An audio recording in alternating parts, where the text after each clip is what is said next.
Well, hello, Mr. Barry.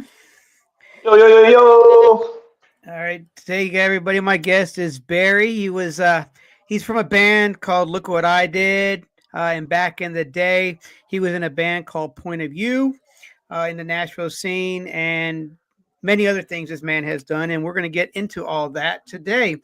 Let's just start out, Barry, by going off and saying, are you originally from Nashville? Born and raised.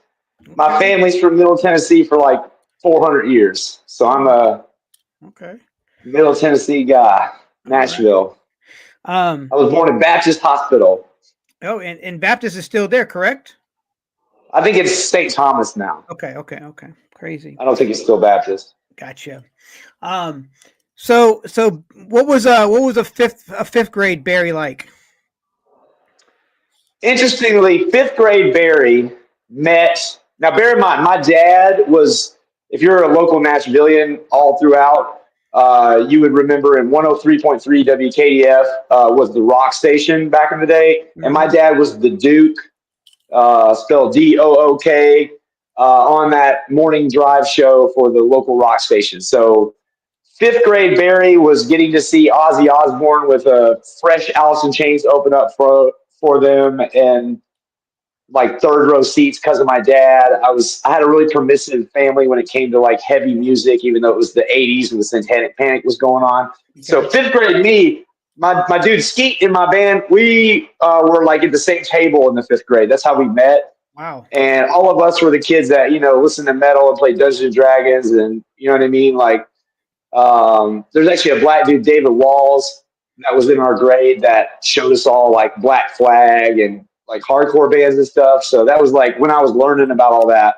Like my favorite band was Ozzy. That's why I went to Ozzy for my first concert. My dad got me tickets. He got me them third row tickets. You know what I mean? Yeah. But yeah, so that was kind of that's where a lot of my musical inclinations started to formulate. Gotcha. So your dad, how long did he work for KDF for? He worked for it long after it changed to country. He's one of the only people on the morning show consistently for like probably 20-something years. And then he shifted and he started he did some serious radio and some other stuff, but then he became the announcer at the stadium for the Tennessee Titans, starting at the first year they were here, and he retired, I think, last year. So he was the voice of the guy, not the radio guy or the TV guy, but the guy that when you're in the stadium who yells out like third down, and that sounds like the way he does it if you've been to the game.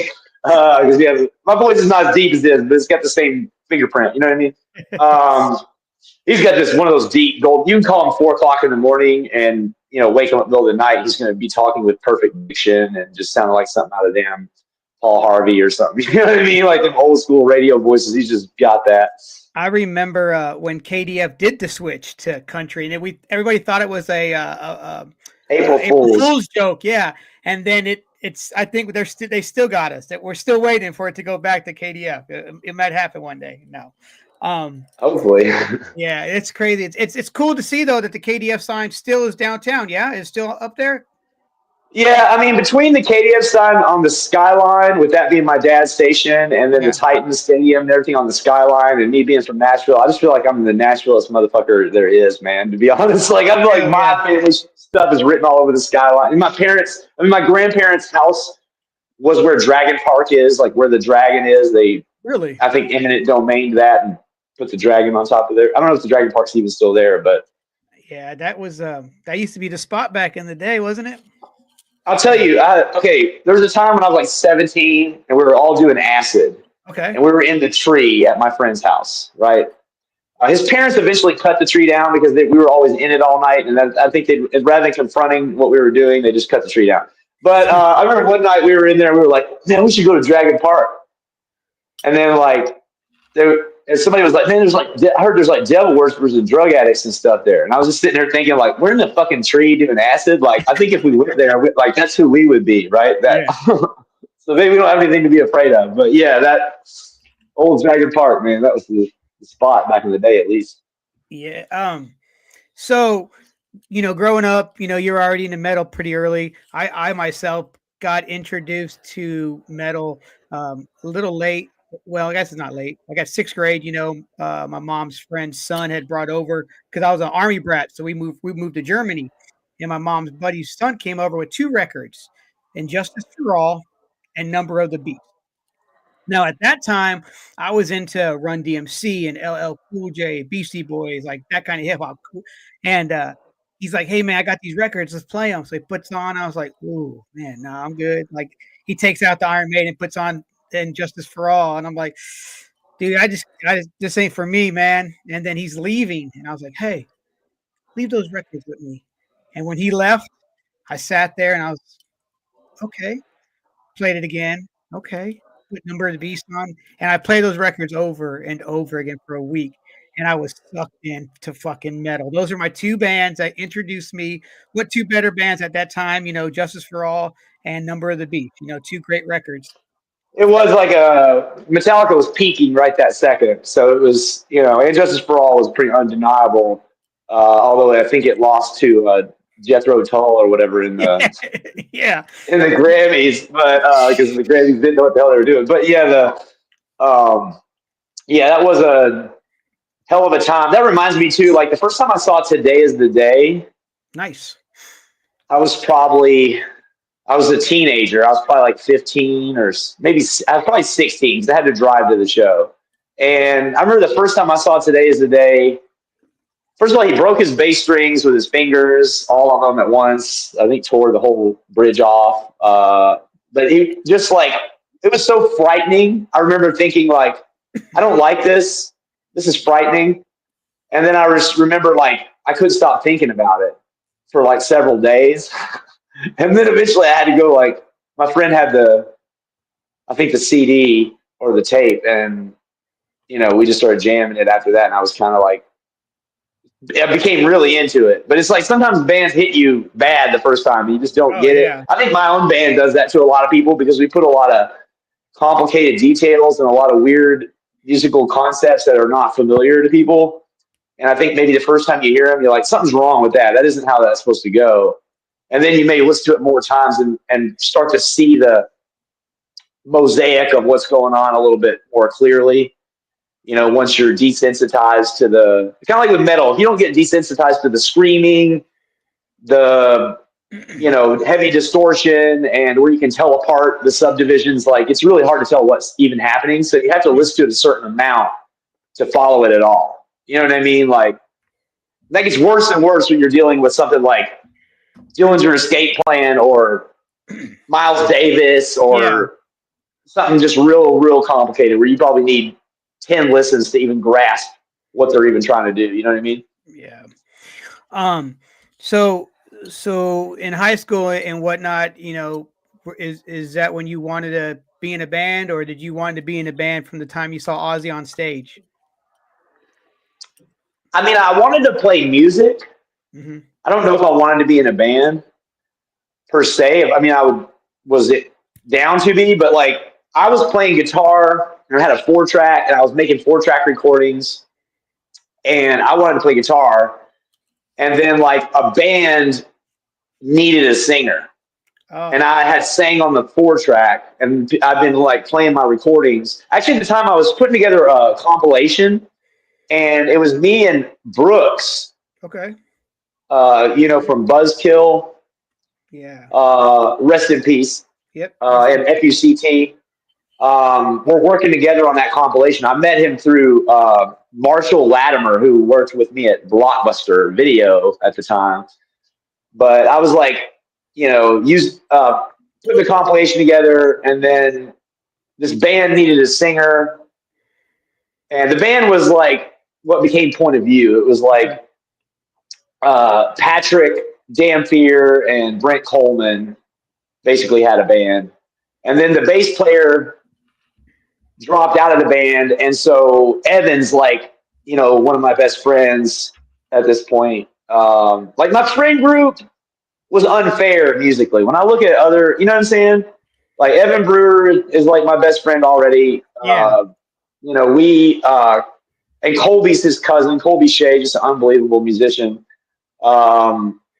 We had, you know, Patrick and Brent from Point of View. They had what was that band, Paper Rival or something? That I mean, they were on tour with 30 Seconds to Mars. I think they were even on one of those like nightly talk shows, like the Tonight Show, or I don't know, one of those type of shows. Okay. They had some songs that were even derived, I think, from some of the Point of View stuff we had done. And then Dylan Napier was in that band at one point. He was in what all band things is he? I think he played with like Margot Price. He was in like Scatter the Ashes and Yeah, Scared of the Ashes, man. Oof. a million things. And then who else was then when Evan joined the band. And then me and Evan kind of directionally shifted the band really hard. And then it kind of split apart at a certain point. That's when we added his cousin Colby, and then we added Miles McPherson. You know, now Miles went on to play in like with Kelly Clarkson and in Paramore. You know, this is like my first band. He was he plays drums, right, Miles? Yeah. And you know, that's like my first band. My first band, like, you know, there's like 2 or 3 people have been like nightly shows, you know, like on Channel 4 playing, or everyone's had a bunch of record deals out of that crew. Like it was, you know, but that's Nashville. Everyone can play in Nashville, left and right. I mean, Miles's dad, Jerry McPherson, was a guitar player for what's her name? Red hair, Reba McEntire. Oh wow, okay. Always, yeah, he's always been. He's one of the top session players on guitar and country or whatever. So, and I was close friends with the Scruggs family. I still am with those that are still alive, unfortunately. But Randy has passed away, and Earl Scruggs, you know, like the bluegrass country music hall. I mean, this is just like the people that are laying around when you're born in Nashville. You know what I mean? Yeah, it's just kind of how it works. So you said Point of View. You mentioned there getting started off. How long did Point of View play for around Nashville, and what bands were around at that time? Point of View was playing with like Sub Method, Shun. I mean, it was kind of like 99, 2000, 2000, a little bit of 2001 maybe. I think we had like a EP and then like a record that we put out, and we played a lot of big shows. And one of the biggest shows, I mean, there was like a 700 paid all ages show with Point of View, Shun, wow, Piston Honda, and who the hell was on that? Sub Method. Was Piston Honda was from Memphis, correct? Memphis, yeah. That was a show train we were doing with them. Yeah, because we would play with them at Logic 34. Yeah, hell yeah. And Mrs. Fletcher and stuff out in Memphis. I remember, you know, not knowing who you were yet, or even Nathan at the time, or either what one of your bands were. But I was at, you know, a local show, because when I moved to Tennessee, 93, 94, I was unfamiliar with the local scene.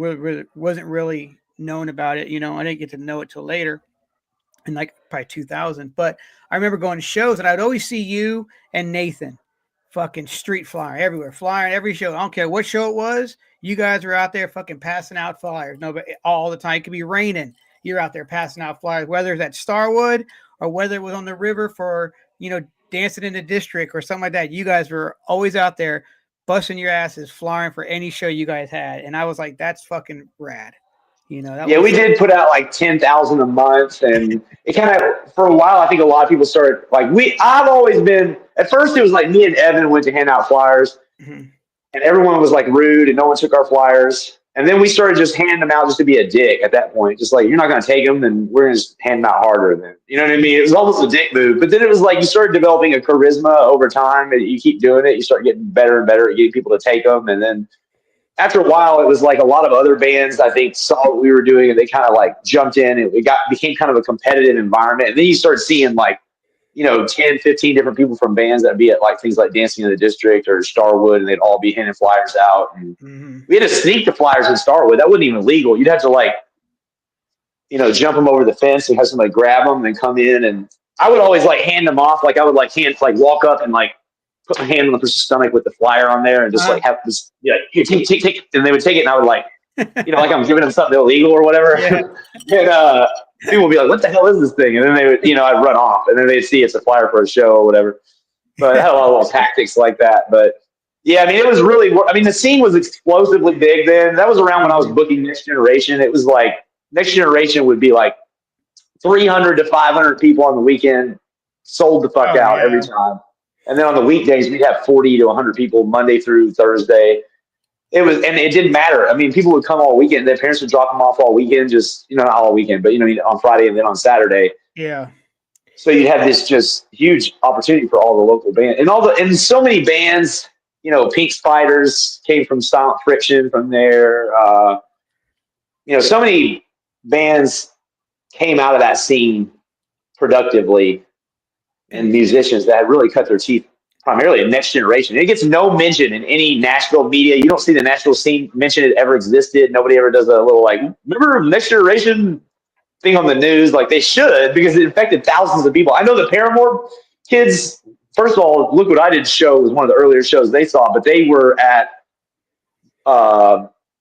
Next Generation for some of their first shows ever in their life. Like I know that Cecil, the band that Paramore came from, played Next Generation. The merch girl was Katy Perry that night. You know what I mean? Like, because she's the local Brentwood girl. You know what I mean? It was like, it's important to a lot of people, but it's been mentioned. It's mentioned never anywhere in anything. It's like once the Muse came around, everyone just forgot about Next Generation. It seemed like I didn't go to Next Gen a lot. I think maybe 3 or 4 different times. But Next Gen never died off; it just closed suddenly. Like it got pulled. The rug got pulled out from under it by the owner. He was going to give us this other building he had where they had Have a Nice Day Cafe downtown, and we were transitioning to that. And then something happened; we didn't get approved for the codes there. And so that fell apart. So that was when I moved to LA, honestly, because I was just like frustrated because, I felt like we built something so big and huge. And now it was kind of like, part of it was the Muse was a smaller venue, and they were trying to do $5 shows, and the market had already priced shows in town at like $12. And it was shrinking the scene to try and pretend like we're being Fugazi. Fugazi was from the 90s, man. This is a decade later. Like, this high inflation starting to happen because of printing money. Like, you have to, like, I get do it yourself, but it's do it yourself, not financially fail and don't successfully do it yourself. Yeah. You know what I mean? And if you have a full venue at $10 or $12, you shouldn't charge $5. Like, that's just, we need money to run the scene. You know what I'm saying? Yeah.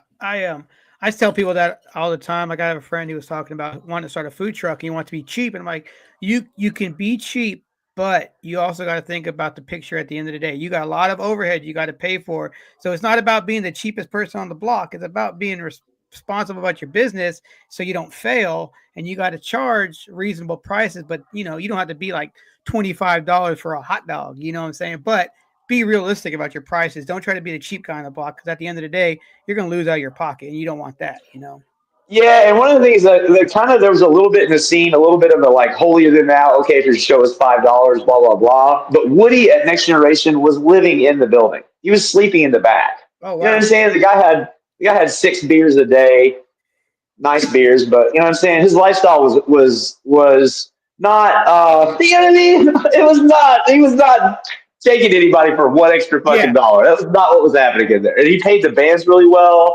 And like, I mean, were we charging more than what Fugazi charged in 1996? Yes, but this wasn't Fugazi, and this wasn't 1996. And we did have, you would get like $1 or $2 from each. That would go to a band from like whoever had said they were there to see that band. So you'd end up making like $100 to $500 on a show there as a local. You know what I mean? Like, so it was a cool venue. And I think that whole price war, the $5 versus whatever, that became like a point of almost political principle, which never happened again. But it was weird. It was happening nationwide at that particular time. Next Generation. One thing about that venue I like too. I mean, so many bands that blew up to huge stardom came through that little place. You know, all these bands like, you know, did I mean, to my knowledge, did Killswitch and Lamb of God play there? I think so. Yeah. I I think mean, Killswitch I personally booked Mastodon there when there was and 3 people. That was Mastodon's first time playing in Nashville. The first 2 times was at Next Generation. One of them was they needed a show like last minute, and honestly, because of Today Is the Day is why they weren't. No one knew who they were. They had not been on but one tour. It was a tour with Dillinger and okay. what's his name from Rich from Brutal Truth, who books for he booked for what's their late Relapse back then. He was like, "Hey, Mastodon, they got some guys from Today Is the Day in the band. It's a new band. They need to come through in between to the High on Fire and the Dillinger tour or whatever." And so we booked them on a Tuesday night that they needed. The only thing I had that night was this kind of like butt metal band from Brentwood. So there was a lot of like kind of Brentwood church people, I guess, was the majority of the crowd. And I mean, Mastodon's undeniable. It doesn't matter who the hell watches it; they're going to like it. And then there's another time they were like desperate because they had broke down, and I booked them like with an hour's notice, and I just tried to get some friends to come down to watch them so they wouldn't be playing for nothing. And it was like me and 7 of my friends watching them. Now they used to stay at Miles' house when they come to town, and we would like, you know, I jammed one time with like Bill and Braun. I was playing drums, and we were wasted. That was when I still drank and stuff. Miles and Brent and Troy left in Miles's car, and they got so wasted they came back without the car, and they don't know to this day where it went. It was just lost forever. You know what I mean? You can probably ask Mastodon about that. They'll probably tell you about it. But yeah, that was pretty wild. But yeah, there was a lot. Next Generation was a lot of big. I mean, generally, if you have a venue open for 3 years that's putting on big shows that has touring bands, there's going to be some big time early. I'll tell you. I remember when I was booking Next Gen, My Chemical Romance asked to trade a show with my band. And I told them go get fucked. I thought their band sucked, which is this, you know, when you're 20, you don't know what you're doing. You do shit like that. They were trading us a show in Chicago, which is not where they were from. I thought that was kind of weird. But then they came, I think they may have played the Muse or Next Gen, one or the other. Was it the Muse? Yeah. Yeah, and it was maybe with like Under Oath or something. And none of the bands were big at all. It was like maybe 100 people there or something. I don't know. That was one of my big mistakes in life was not trading shows with them. We probably would have became friends, and then you know what I mean. And look, now that was so dumb. Yeah. Well, you had mentioned that you know, you ended up moving out to Los Angeles. What brought you to move to Los Angeles? I mean, you obviously at this current time, Point of View was are with now, and then you had started Look What I Did before you went to LA. Yeah, we were here for like a year. And then when Next Gen closed, I was kind of like, I didn't really see things up. You know, now we have a smaller venue in town. I didn't see Nashville going up from here. And I think I was right. The scene kind of did go down.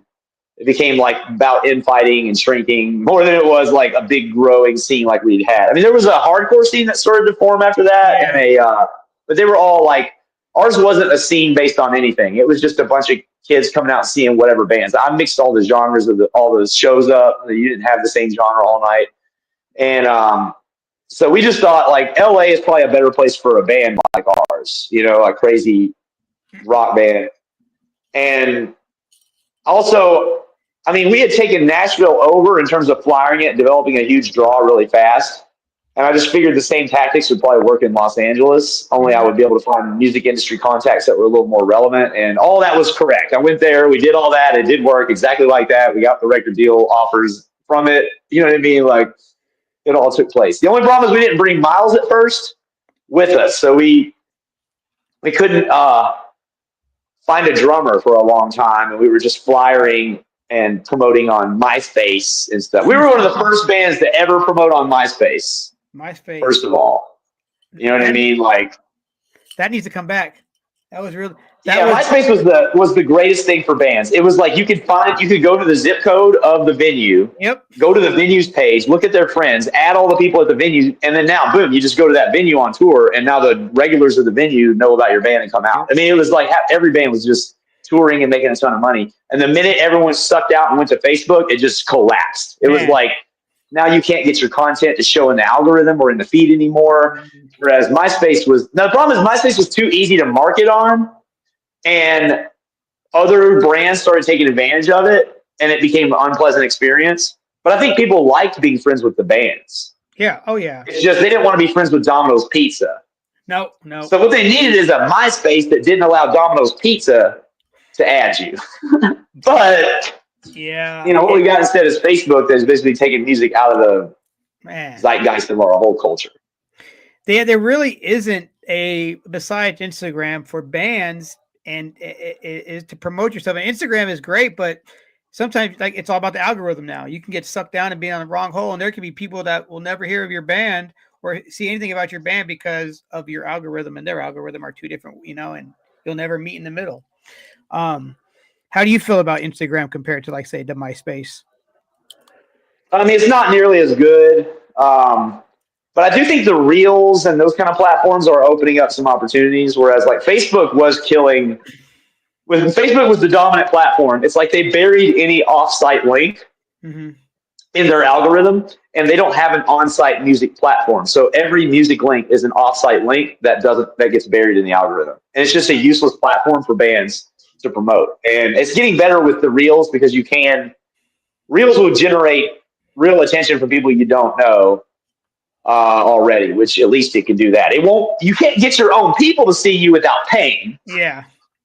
But you can get random people to see you for nothing, at least. That part they've added in. I put it just a couple weeks ago, because I started doing video, and I was just strictly just audio. But I've been doing video now. So the last couple of days I've been putting up reels or clips and clips are great. Man, I have gotten so many people more to see a clip of mine than even to see a post I did.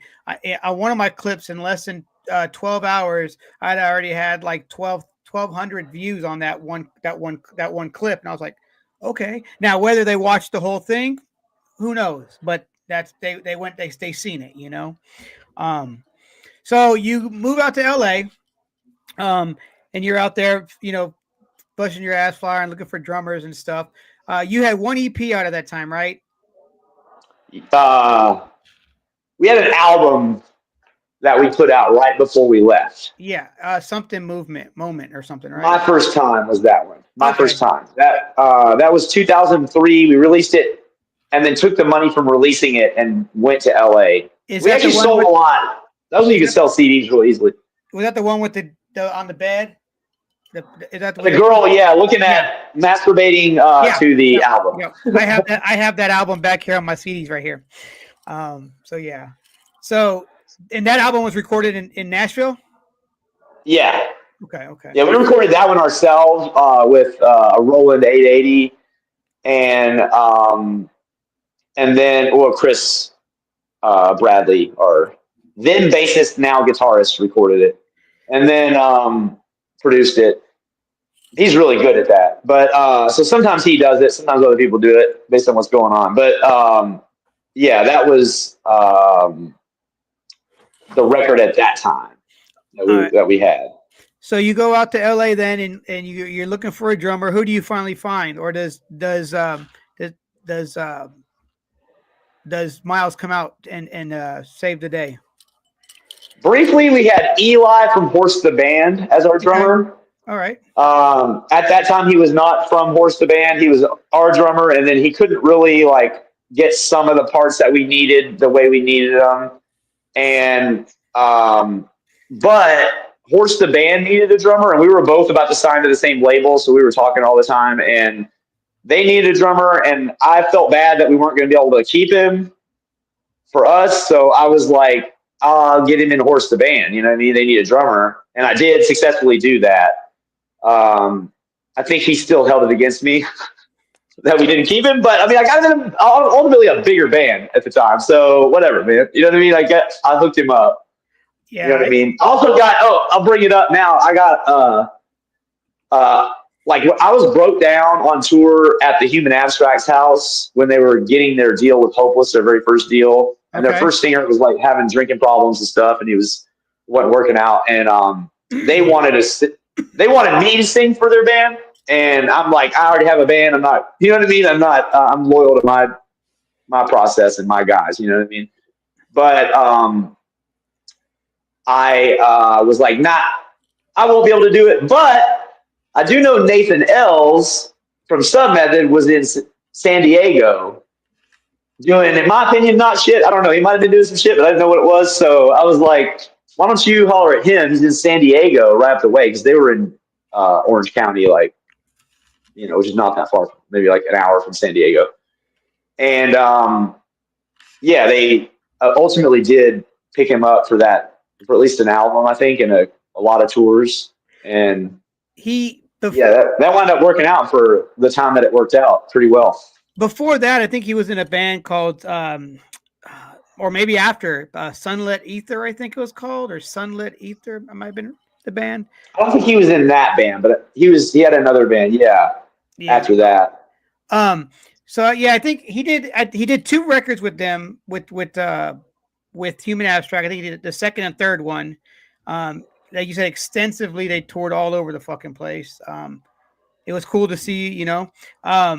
So yeah, that was really. We did a tour with them. We did a tour. It was us, Human Abstract, Folly, and Drop Dead Gorgeous. Okay, was that tour? It was kind of weird because it was like supposed to be Human Abstract, Folly, and Look What I Did, which makes total sense.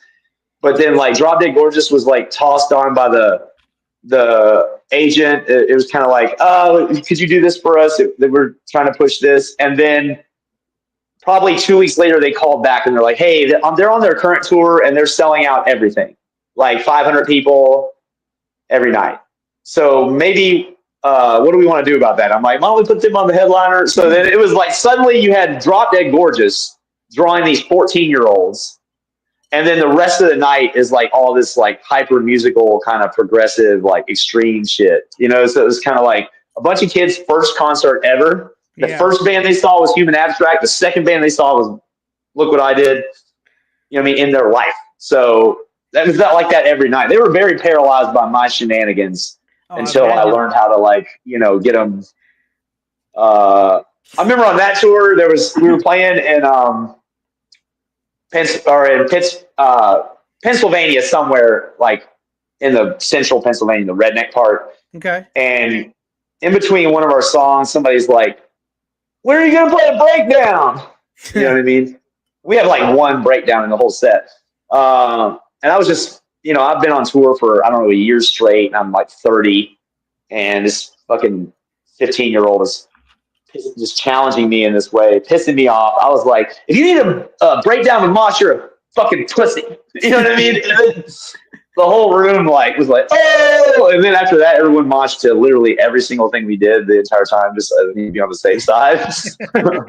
But yeah, that kind of shit was going on that tour. I was definitely scaring the shit out of people. What kind of antics was Barry doing back then on stage? Man, you were the antics on me have always been high. Yeah, always. And it could be it could depend on my mood.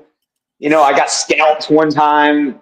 Well, I scalped myself, I guess. Okay. It was like, okay, I have to tell you about this one, because this one was not on video, but it is well documented. But it should have been on video. Would have been career changing. But it was like maybe our third or fourth show. We were playing in Jackson, Tennessee with Mrs. Fletcher. Where were you guys playing at? The OHC? What is that? It's one of the VFW or one of those. Yeah, the VFW hall. I know exactly where you're talking VFW, about. Yeah. And my blood is all over the ceiling in there, but still probably.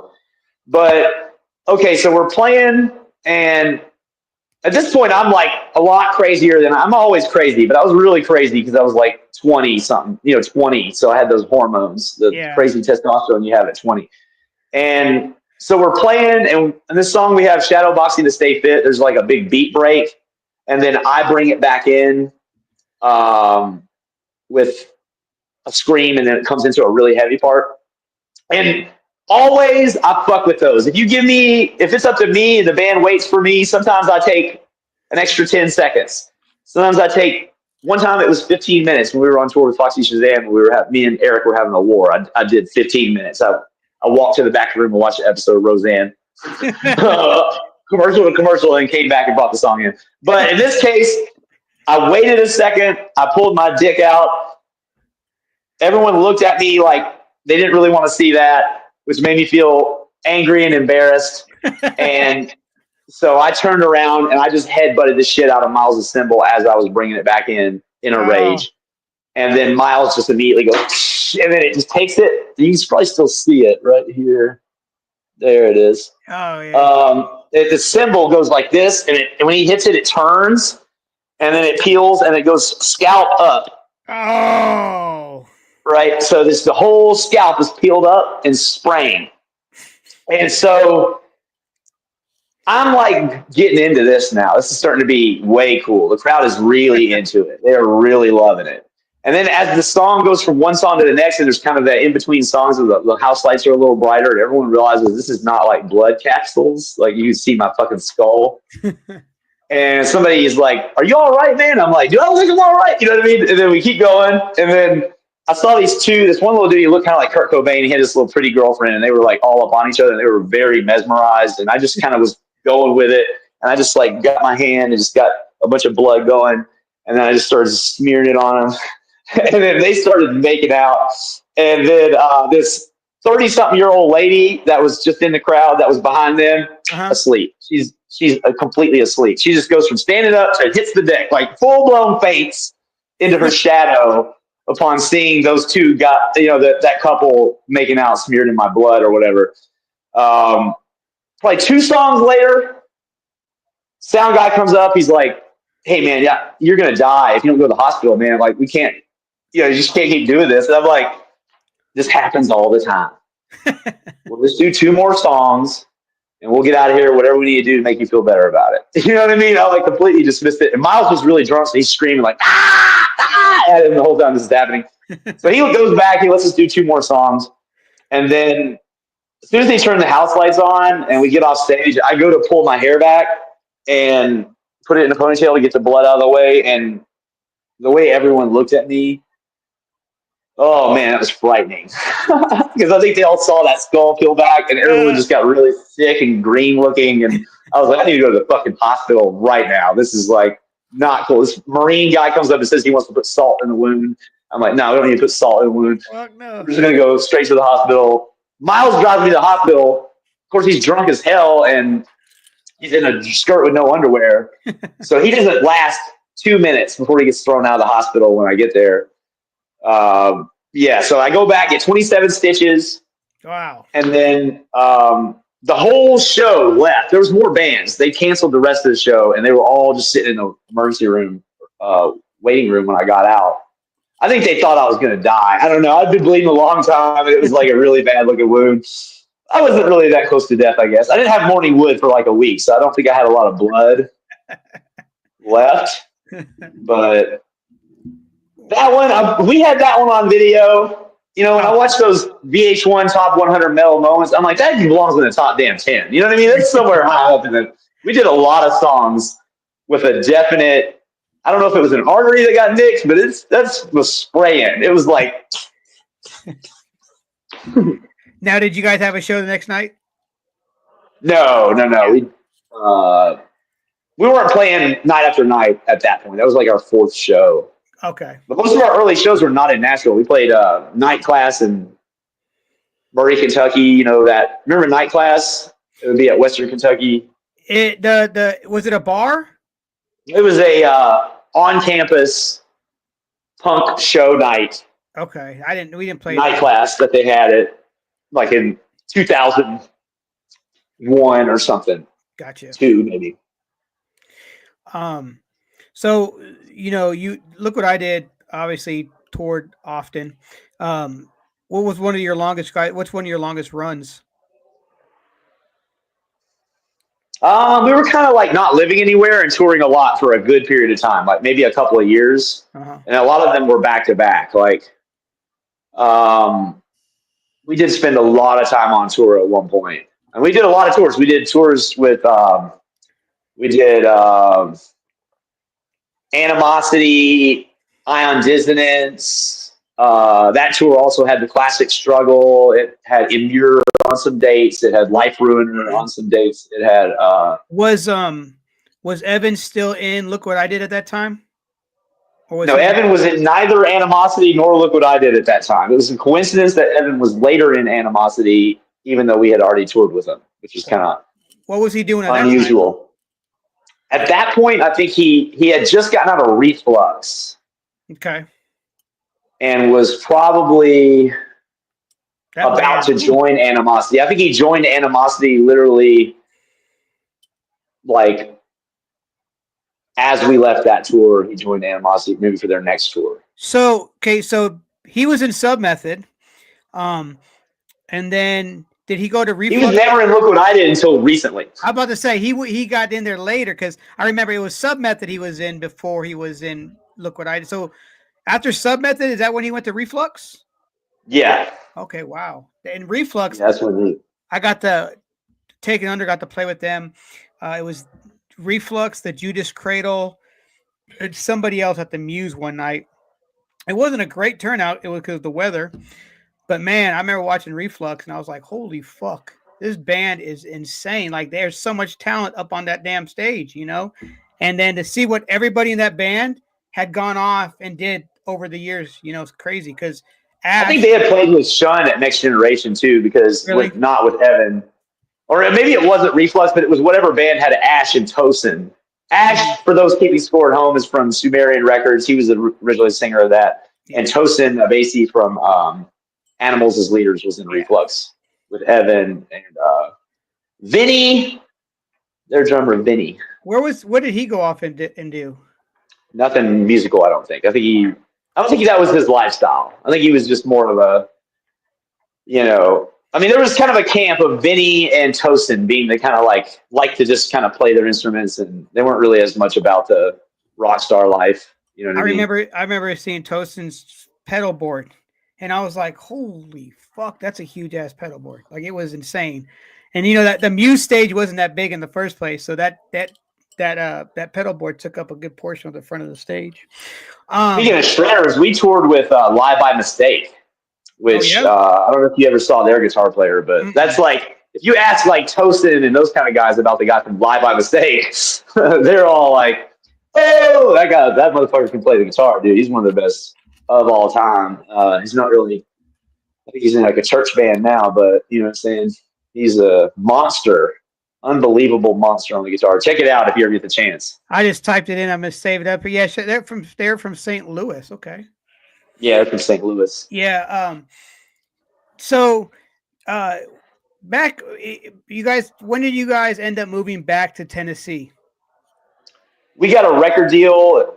It was at first we had a bidding war going between in a serious way V2, which was a Virgin imprint, and then Combat Records, which at the time was an imprint on Koch, which is the same thing as E1 Music now. Yeah. We also had some other players in there like Jive and Atlantic Records, but those weren't, I don't know, we didn't have any use for a big major label deal. We didn't even have an indie deal yet. That's putting the cart way before the horse. But like, we got a deal in LA and we were like, now we need to go on tour forever. And so we didn't really move anywhere, but we just kind of put our stuff back in Nashville, because Nashville, you can leave and go on tour immediately and drive 2 hours, as opposed to LA. You have to go to New York or something, or drive 82 hours before your first show. Like LA is a terrible place to tour from, but a great place to meet regular industry contacts or whatever. But even by then, we already knew them all. And you know what I mean? So it would be more important for us to have a draw in other cities than to worry about LA where we already had a draw. You know what I mean? So I forgot, I meant to ask this, and we'll get back to this real quick. But in LA, did you guys play all the cool legendary clubs? Yes, although initially we played primarily this venue called the Cobalt Cafe, which is where we met like the Faceless, and they would play there when they were teenagers. Um, we played with a lot of this band LAO there, and a lot of and that was kind of where Hoobastank and Incubus and stuff came up. It was an all ages venue in the Valley. It was definitely not a cool place to the record industry.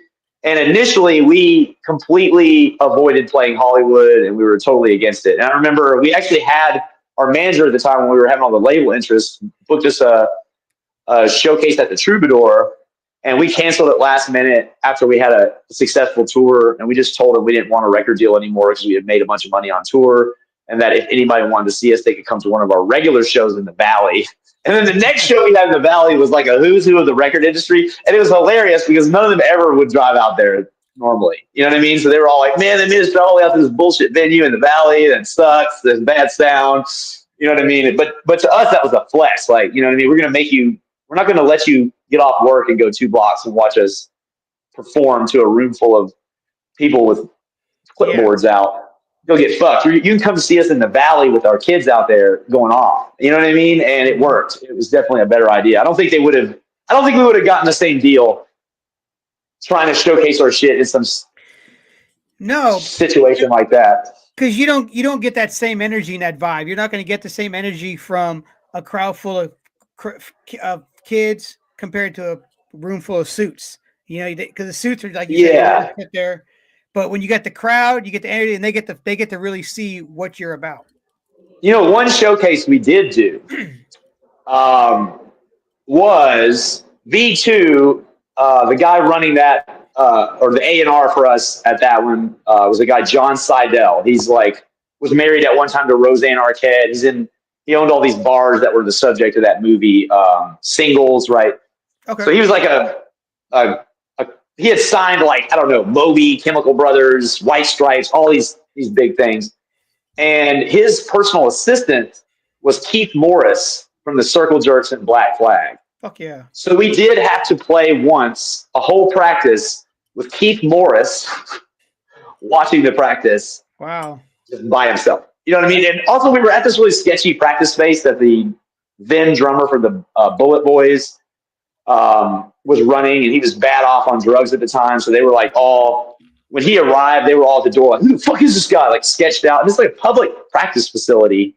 And he's somebody's trying to come in the door, and he's they're all sketched out at the door. I think they were paranoid and they're probably on meth, but they eventually let him in. I was like, dude, that's fucking Keith Morris. You don't recognize him? Yeah. I mean, he's one of the most recognizable looking guys. But yeah, I had to do a whole, set in my practice space just with the first hardcore singer ever, watching me. That's pretty cool. Do my thing. It was kind of weird, you know what I mean? Who are some of the other bands you guys toured with? Dog Fashion Disco a lot of time. Psychostick a lot of times. Yeah. I did a song with Psychostick, Political Bum. Boom. We did tours with Last Chance to Reason and Forever in Terror. That was a cool one. We did a lot of tours with Foxy Shazam. The Foxy Shazam tours had some epic. Me and Eric are both crazy as fuck. I'll put it out there, and we get competitive a little bit. You know what I mean? Not in a bad way. It was all friends and fun, but he's gonna do some wild shit that's gonna be talked about, and I'm playing too. You know what I mean? So that was the one where I remember we had the thing with the pauses. It was I would pause for a weird 30-second awkward pause, and he'd do a minute and a half. And then I'd do 2.5 minutes the next night, and he'd do 3.5 minutes, and then it kind of got to the point we were in Louisville, and then we were at the Bulldog Cafe, and in the back they had this TV and Roseanne was playing, and I finished the part of the song, and it was a beat break, and so I just kind of looking like a robot, just walked back to the back of the room, and I sat down and watched the rest of that segment of the Roseanne to the commercial. As the crowd sat there, at first they'd start laughing, haha, and then they'd start getting pissed off. And then another like 30 or 45 seconds would pass, and they start laughing again, like, "Oh shit, I can't believe this is going on so long." And then it would be like, now they're pissed off. And then I just started walking back over there. At this point, it's been so many minutes. I don't think people realize like the band is still a thing. And I'm walking back, and somebody for some reason handed me a condom. So I just went ahead. Somebody hands you a condom in a rock and roll show, you got to put that motherfucker on. So I put it on the old limp weenus. And then walked up on stage and grabbed the microphone, and then I bring this thing back in, and it was the heavy as fuck part. You know what I mean? It was very satisfying, honestly, taking that long to get to it. But the next night, Eric leaves during the part and goes outside and climbs up a fucking tree and finishes like the whole set up a fucking tree with the whole crowd sitting around at the tree like he's fucking Jesus or something. And the band's inside playing. The venue. Did he have a wireless? He had a wireless, but you couldn't really hear. You know what I mean? It was just like with him and me, it would be like, escalations, one after the other. And it would be like God knows what. Both of us have like an unlimited playbook of God knows what, but he would really test me every time. I don't know if this was Look What I Did or Point of You. Was there a show that I recall seeing pictures of on the internet that you guys all played naked, or at least with socks on your dicks or some shit? Oh, that was Animal Thongs. That was a show we did. It was Look What I Did. That was a show we did with what's the band? Not Waving But Drowning. Oh wow, I ain't heard that. Shun. And what was the hardcore band in Hunter's hardcore band? Love Is Red? Hunter Meeks. Love Is Red. Yeah. So it was Love Is Red, Look What I Did, Not Waving But Drowning, Shun. And yeah, we wore breakaway pants with animal thongs. Now I had a horse, and I had like this voice box that would do a horse neighing sound.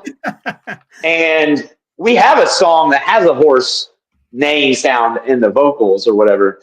And I was pushing the button to try and get that to go, but I had forgotten it. So it turned out I was just grabbing my genitalia for no good reason. But yeah, that show was an all-ages show. So I think there's a lot of people who maybe that's their first time seeing a man in a thong in their life around town. Yeah, I think there's I don't know that picture. There's one picture that was circulating around, and I can still picture it in my head now. But was that the Next Gen you said? Yeah, that was Next Gen. If you ask around, that's an iconic moment in. I wonder if the Paramore kids were there. Probably they were. Everybody was there to that show. It was a big ass show, and we were damn near naked. So that was kind of it was an homage to the Red Hot Chili Peppers with the socks. We just took it to that next level with the actual, animal thongs. That's good. That's the classic. So you guys do your thing for well, I guess Look What I Did is still going. You guys are I constantly see you posting videos up. So yeah, we got new music coming. Evan's in the band now, so he's been writing with us. So we're kind of like it's almost kind of like Point of View a little bit, just because having Evan as a writing influence again. How long y'all been in the band? 20 years? 20. This is going to be the 24th year. Wow, okay. We're closing in on 25 years. I think the only older active band in town is probably Stuck Lucky, and by like 3 weeks. Yeah. They're like 3 weeks older than us. That band is, I didn't even know they were still a thing, right? And they got a fan base everywhere. Well, as I was saying, my buddy Eric Orozco, who was in the Lonesome Town Drifters, and he tried out for Stuck Lucky to play drums at one point over the years. But he had mentioned them. And I was like, are they still a band? He goes, oh yeah, they played Muddy Roots. And I was like, holy shit. And then I looked it up, and they're still going strong. I really liked them back in the day. It was, I remember they were always playing. They would play with everybody, anybody they would play with. And I liked that. I thought it was cool. And you never knew what show you would walk in on, and they would just be throwing on that show, and they'd be playing it too, We played with them a million times. I mean, you can look back at there's so many shows you can look back to where it's like, Look What I Did, Stuck Lucky, and then like 3 other bands that are now extremely famous that are, you know what I mean, that weren't then. That's like a boilerplate flyer that I probably have 8 of from Nashville shows for sure. They were on some of our record releases, like the one we had a record release they were on for Atlas Drugged in 2010, and Marge was on that, and Diarrhea Planet was on that. But yeah, they've been cool to play shows with forever. Those are the dudes, man. Yeah, though, when you find a band that you can play that you know is gonna will play a show, you're gonna probably stick with them and do a lot of, like, especially local shows. You know what I'm saying? It's like, of course, I play with everybody, and they play with everybody. So yeah, exactly. I played with everybody. If you are a serious person in the Nashville scene, you have to have played something with or near me at this point. You know what I mean? Yep. Mm-hmm. Yeah, I remember. I've seen. I saw Look What I Did several different times. And then, of course, the last time I saw y'all play was here in Clarksville, which was a good show. But I will always What show say, was that one? it was. I booked it at the Coup.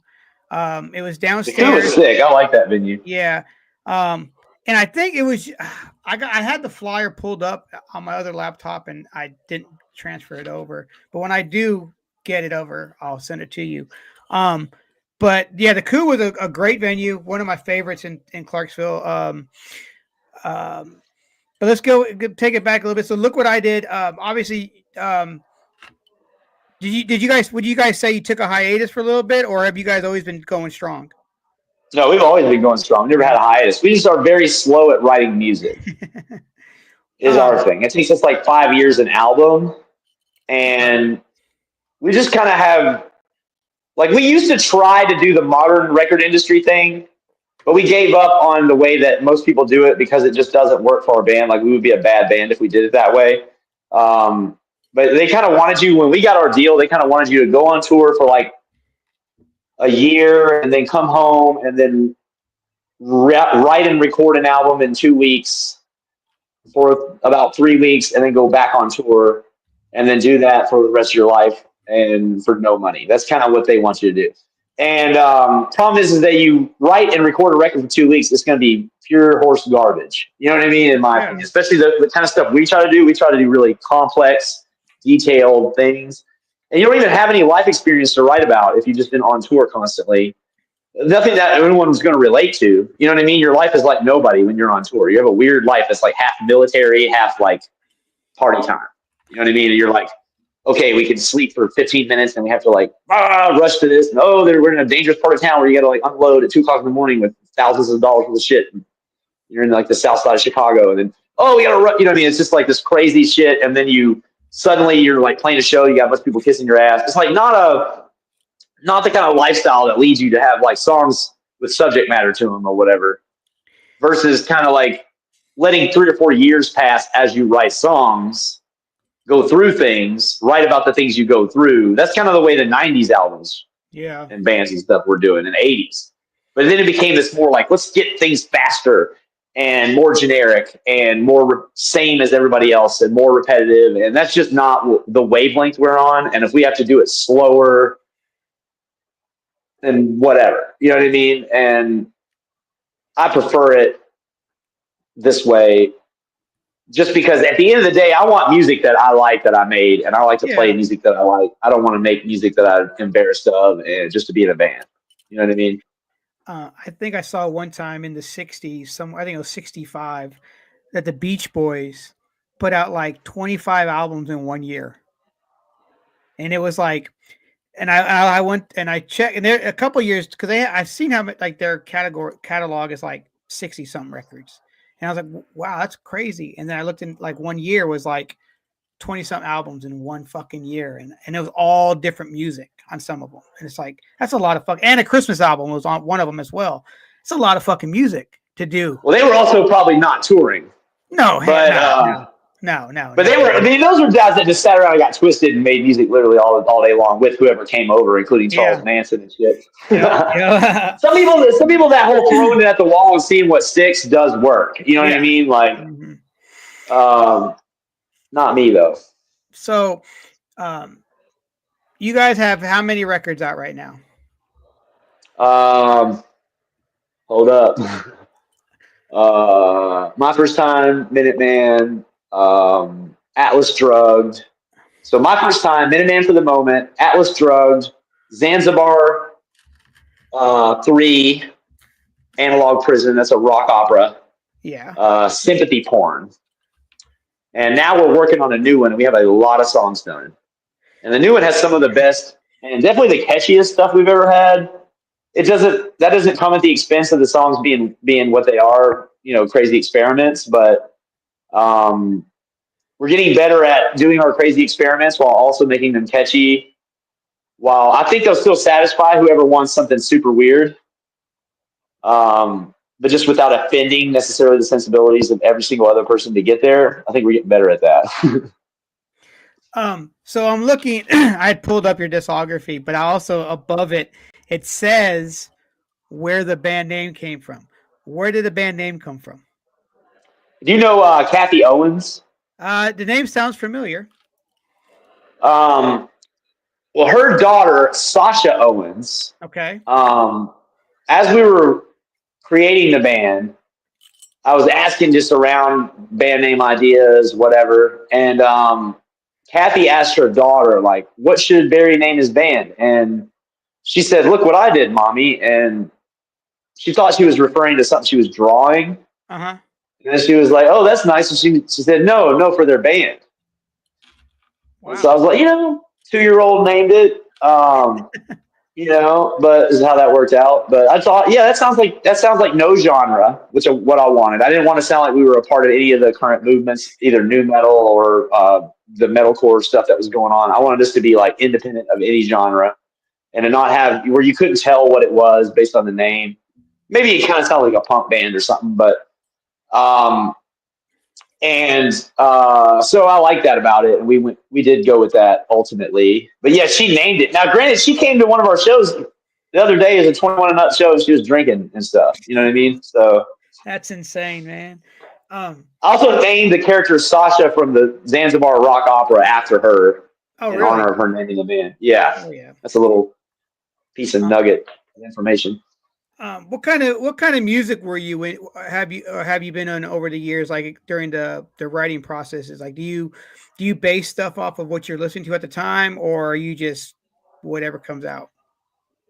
I listen to expand my palette. Now, I'll start off by saying in the last 15 years, I've completely stopped intentionally listening to music unless I'm like, hanging out with somebody and showing them a song, or I'm like listening to a song to learn it as a cover. I don't intentionally choose to listen to music anymore. I've primed up algorithms, and I let algorithms run my music for me entirely, right?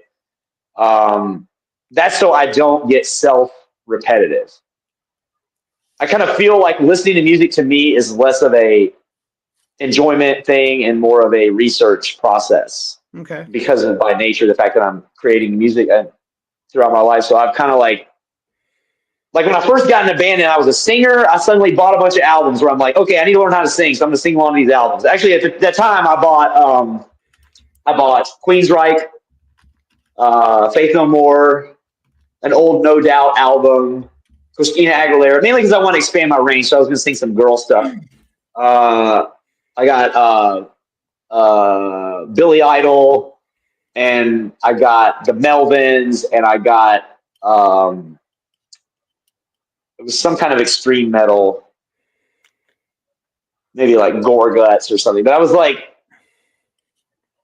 just getting those so I could sing along in the car and blow my voice up. Now, when I was a kid, I was singing along to Chris Cornell, which when we recorded Minuteman for the Moment, our producer Brian Virtue had just recorded Audio Slave and Jane's Addiction, and so I was recording in the exact same room on the same setup as Chris Cornell right after he finished that other album. That was kind of a turnaround 360 moment. We were using all of Jane's Addiction's gear on that album also, but that Chris Cornell was really where I built a lot of my chops. And Nirvana, honestly, singing along with Nirvana made it easy for me to have like a hybrid style where I could sing and scream, because I kind of tiptoed into Nirvana as like a 14, 15-year-old.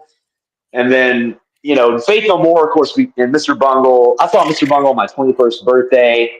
That reminds me, at that show, the California tour at 328, right? 3 weeks earlier, we had a show with Hank 3. This was when I was at Point of View. Okay. We had a show with Hank 3, and Dwayne Dennison was playing for Hank 3.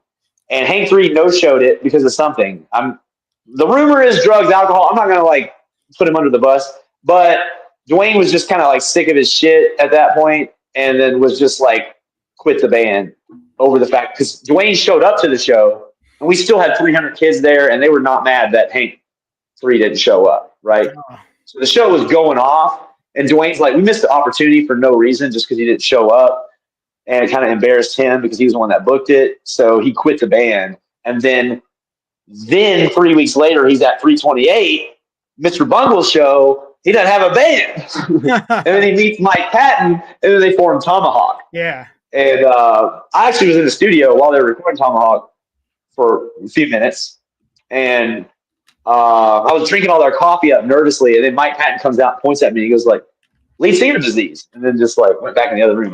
That's the only time I met him. But I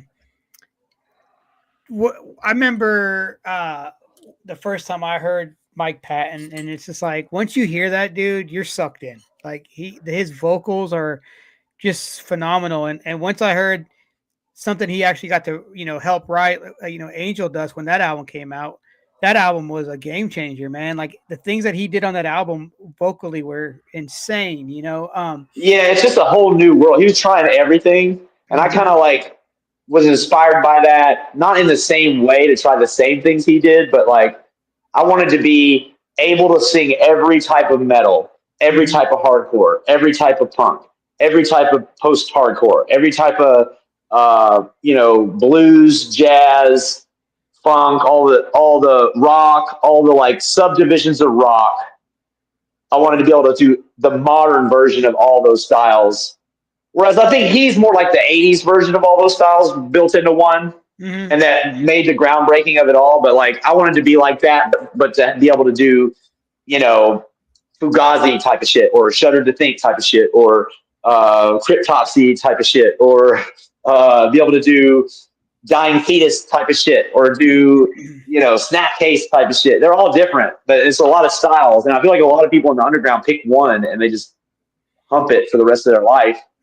But I just wanted to be able to do everything, so you have every dynamic available in every song. I still think it still hurts us, but I think one day it'll help that we've always used everything. You know what I mean? We're not in a genre.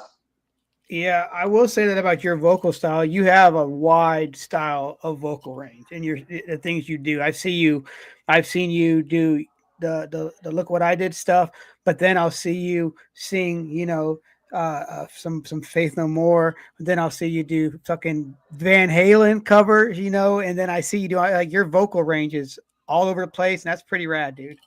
I appreciate it, man. I try really hard to do that. Did I see you covering an R&B song one time? I've done them a bunch. I'm really good at R&B and funk. That's some of my best stuff. We did a cover of Pony that's what I heard. Yeah, it went off pretty hard. We used to do this one song. You don't have to take we don't have to take our clothes off by Jermaine Stewart. It's like an abstinence song. He died of AIDS shortly thereafter. But that's not the song. You don't have to take your clothes off to have a good time. You can dance and party. Yeah. What I love about that one is the girls. It gets the girls going wild, but all the lyrics are basically like him talking about how disrespectful and gross it is that these girls are hitting on him. So you'll have all the girls, going off, and you're like, the lyrics, you're just like, no, you're being trashy. It's a weird vibe, but it's very fun. I can't believe I thought that was somebody else. I don't know who I thought that was. It's Jermaine Stewart was the guy, but we covered that for a tour, and we introduced it as a song about abstinence. And then the next tour, we covered Gigi Allen, I Kill Everything I Fuck, and we introduced it the same way. But yeah, that was a lot of fun. I heard Jamie Justice tell a story about he was playing CBGB's one night, and this is before it was Hate Breeding, when he was still doing Josta 13, and he would be barefoot all the time. And he was about to go up on stage at CB's, and the guy's like, hey, what are you doing? He goes, I'm about to get up on stage. He goes, no, you're not. He goes, Gigi Allen just played here last night. You might want to put them shoes on. He put it, and ever since then he started wearing shoes again. But Yeah, you got to pop them back on if Gigi was playing the day before. We played CBGB's right before it closed forever. Oh It man, was how was that? it was a Metal Blade Combat Records showcase at CMJ. It had like Into the Moat on it, which is an awesome band. Yeah. Red Death played it. I accidentally fell and my finger went through the monitor and I started bleeding all through my pants everywhere. I was trying to not act crazy because we were on the ropes with our label because I'd acted too crazy at a couple of shows that they were at. But I was trying to not act that crazy. But then they somebody stole my fucking phone, and it was somebody drunk at one of the labels or one of the magazines. It was somebody in the music industry stole my sidekick that night, and it was just like not the calling people sidekick. on it. The sidekick, the best T-Mobile sidekick, dude. Yeah, somebody, one of y'all drunk motherfuckers got it off my table, man. And then they found out it wasn't theirs, and they probably just tossed it in the trash. You know, they were prank calling people that I know. I know that much. How was playing CBGBs though? Pretty cool. It was cool. There was a lot of venues that we got to play, and we played Whiskey A Go Go sold out, Troubadour sold out. We played Knitting Factory in New York sold out. We ended up playing CBGBs before it closed. We've closed down a lot of venues. We were the last band to ever play at the Muse. We were the last band to play Next Generation. We were the last band. I mean, we kind of take a lot of venues into the sweet night, and hey, someone got to do it. Finish them off. Yeah, somebody's got to do it. So, did you guys ever tour out of the U.S.? No. No. That has not taken place at this time. Hopefully, the legal concerns there will be resolved. Not that there's specific legal concerns, but I'm just guessing there's probably legal concerns. Where's some place that you would like to play? I'm to the point now where if I had it my way, Look What I Did would play an annual show in Nashville, New York, LA, like maybe one place in South America, London, Tokyo, Japan, and like one place in Africa and one place in Australia, and then that would be what we did every year, and nothing else. Well, I heard Japan, man, it's crazy to play there. I watch these videos, man. Those fucking kids go hard for any band. Yeah, they go on. We do better in other countries than we do in the United States somehow, without any marketing. But my brother lives in Japan, so I could see him. You know, but it's crazy because, like, you know, Taken Under, we haven't been a band in probably 8 years, but we still get mad play on Spotify from other countries. You know, it's just like earlier this year, some of these genres don't do as well here in the U.S. as they do in other countries, and then the world has a lot of listeners. Yeah. If you don't count America as the only place, the world has. I know, like the way that my band has always been more trying to do new things rather than trying to do trends. That generally works better in foreign countries than the United States. Yeah. For some reason, the United States likes those neat trends. Yeah, and they come and go, you know. I forgot how we got to the shit on the stage at CBGB's. Oh, you said you guys play GG Allen cover. So talking about covers and stuff, you did a cover band that was pretty fucking rad, called The Real Thing. Was that the right name? Yeah, okay. The Real Thing, Faith and Word Tribute. And you guys did 2 shows, correct? Yeah. It had like people from 12 Volt and Lowboy and Submethod and all kind of Nashville, you know, big time bands. So together. It was actually so much fun. Oh my God, because there's a lot of people that I hadn't really get to hang out with because they hadn't really been playing in bands lately. In a long ass time. It was kind of like, you know, taking 10, 15 years back and then just, it's like a party, man. Just playing Fade No More songs too, which is some of my favorite shit. Boom. It was a lot of fun. So I want to hear, I want to hear your story on how this band came about. I want to say Tyler did most of the heavy lifting on organizing it. Initially, it was going to be me, Nathan, and Els from, you know, Submethod, Human Abstract, and 12 Volt. what is his name? Damn it. Anytime I mean, he's a great friend, and anytime I Yeah. would know his name, but Well, because when you're put on the spot about things, you're like, oh yeah, fuck. Damn a it. Go lot of ahead. names in this. I'll think of it here. There's gonna be all three of us. Yeah. Um, Nathan didn't end up doing it, but now it's good because he had a little Jason. Yeah. There you go. Jason. Yeah. For fuck's sake, it's Jason Carroll. Sorry, Jason. You know I know your fucking name, but yeah, Jason has a really deep voice and a barrel chest. That motherfucker's voice is, and my voice is a little higher. Naturally, I can do deep shit, but it's kind of a put on. When I do it, it's kind of an affectation, whereas to him, it's just a natural roll out of his barrel chest. Boom. So it was a really cool tag team to have the two vocals on because Mike Patton is singing so much. You kind of need the two vocalists if you're going to really hit all those double choruses and everything else. And you want a real singer to do both of the parts because both of them are being done by Mike Patton, not somebody sitting there playing guitar at the same time and shit. Yeah. Yeah, it was a really cool project. Yeah, I mean it's only the two. No, it was maybe three shows. We did one in Clarksville and I think two other ones. Let me ask you a question. Do you remember who booked the Clarksville show? I think it was you. See, that's what I'm like. Okay, I remember, but I'm like, fuck, did I? That was during my drinking days, so I don't remember. But that's the fourth person that said me. I'm gonna say I did it. I remember it being you. So, yeah, and if there's three others, then I would count. I wasn't drinking. I don't drink. I didn't drink since the '90s. Yeah. No, man. I just smoke weed though. Yeah, I gotta do something. No, that show was fucking insane. I enjoyed every minute of it. That was taking underplayed on it, right? Yep. And I think Guerrilla Warfare did as well. Yeah. But I do know though that was the only show Ben played with you guys, correct? Yes. Because he wasn't able to do it for other reasons. Which sucks because I know he wanted to do both shows, but but he was. I mean, everybody did so well. From you guys' tag team in those vocals. I mean, you guys so compliment each other so fucking well. I mean, it was a great combo. Now, and it was easy too. We never had any problems with stepping on each other or nothing. It was just perfect. Oh, and you're a stage whore like me. You want to fucking be everywhere and everywhere.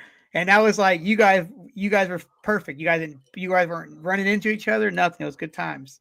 I think we have complementary styles to work together because he's more like I'm a presence. Yeah. And I'm casting a vibe, and I'm more like a tornado of doom. What does your Instagram say? Music City Tornado. Music City Punk Rock Tornado. I'm going by that now. There you go. So I'm doing. I think it's justified. So let me ask you this now: is there a song that you guys were not able to do that you wanted to do, or did everything get covered? Not a Faith No More song. I wouldn't have mind doing some more Mr. Bungle shit. Like I wouldn't have minded if we got to do. We did get to do Retro Vertigo, which was really cool. But well, actually, yeah, if we could have done Girls of Porn or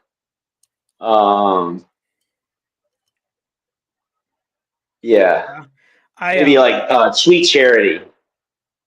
Sweet Charity would have been cool. My daughter loves that song. She's almost 4 years old, which is 4 already, almost 4. Wow. Yeah. So did you guys like come together as a group and be like, all right, let's try these songs, or it just came natural, or how'd that all come out? I think they went in the order of the Spotify view data. Gotcha. Yeah. Just to be doing what people wanted. Mm-hmm. I think that was Tyler's idea. Makes sense. I was just kind of along for the party on that. Yeah. There's some things I take an enormous amount of control over in music, and there's a lot that I take as little as possible. I'm like one of those guys where it's usually where there's a vacuum is where I'm taking control. Did you see Mr. Bungle back in April? No, I saw Mr. Bungle on my 21st birthday at 328 on the California tour, and I didn't want to. I also saw Tomahawk in the prime. I saw Mike Patton and Rozelle in LA in the prime. I just don't want to disturb that view of Mike Patton by Mike looking at Pat, anything lately. Mike Not that Patton. there's anything wrong with lately. It could be fine. I just know there was nothing wrong with what I've already seen, and I don't need to see any more things than that to know what it's all about. Mike Patton and Rozelle. That was Peeping Tom, correct? No, that was just them together doing just a random one-off. It Okay. was mainly improv, but it was really cool. Yeah. Peeping Tom was kind of like, I don't think Rozelle was necessarily a member, but I think he did some things on Yeah. it, Yeah. some guesting on there. But this is not Peeping Tom. It was Gotcha. just That was a good Mike Patton record. and Rozelle going off. When I saw the Mr. Bungle when they played in Nashville, it was cool because I got to see fucking Scott Ian's right there, and you got fucking Dave fucking Lombardo right back there. It's like, okay, cool.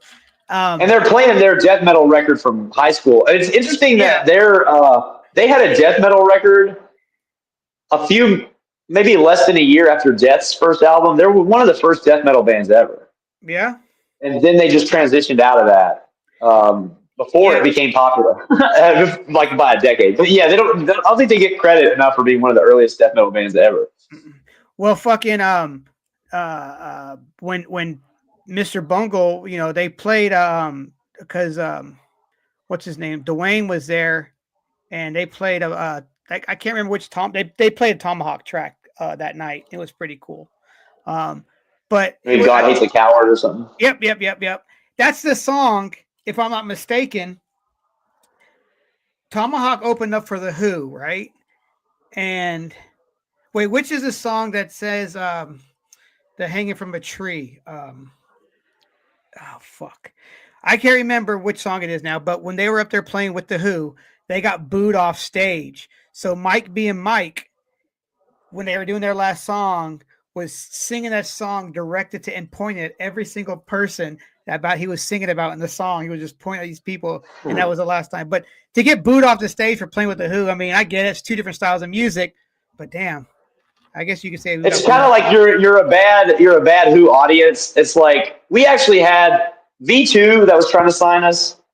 They had only one thing that they could really offer us besides the record deal.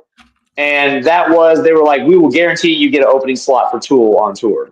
Oh, hell Which yeah. was another reason why I was like, I do not want to do that. Because every time you've seen Tool have an opener, they get booed off fucking stage. It doesn't matter if it's the Flaming Lips or if it's fucking Tomahawk or if it's like their crowd, for some reason, doesn't get these awesome bands that are opening up for them.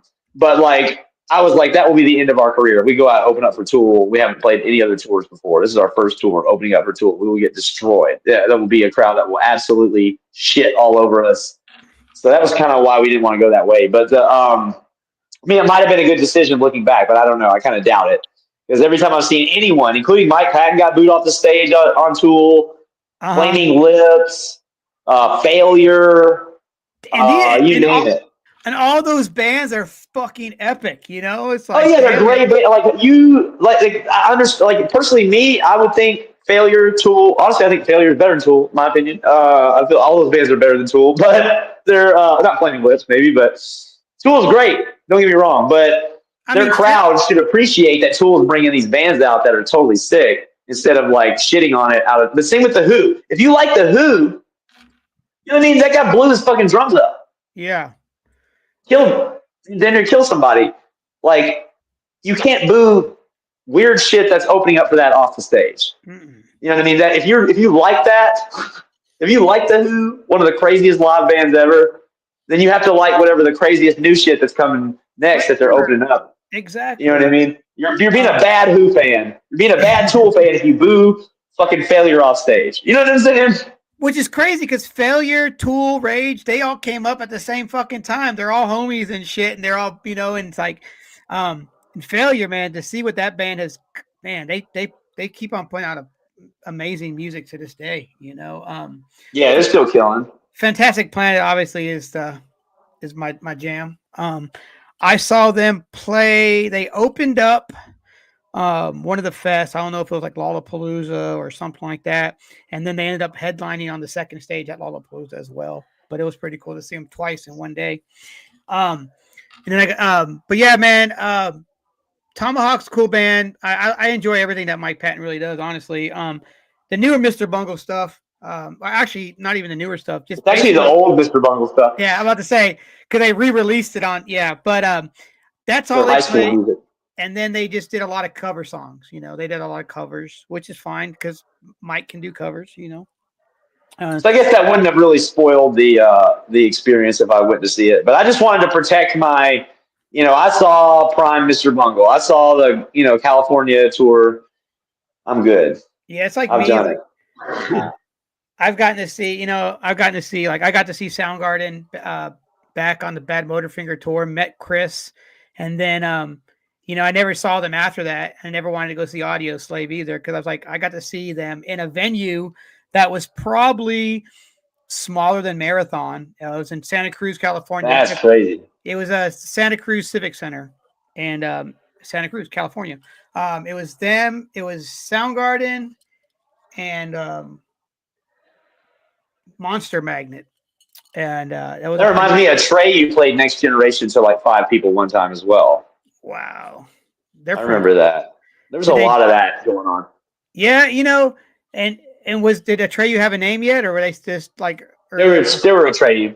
Yeah, they were cool. They were called Atreyu.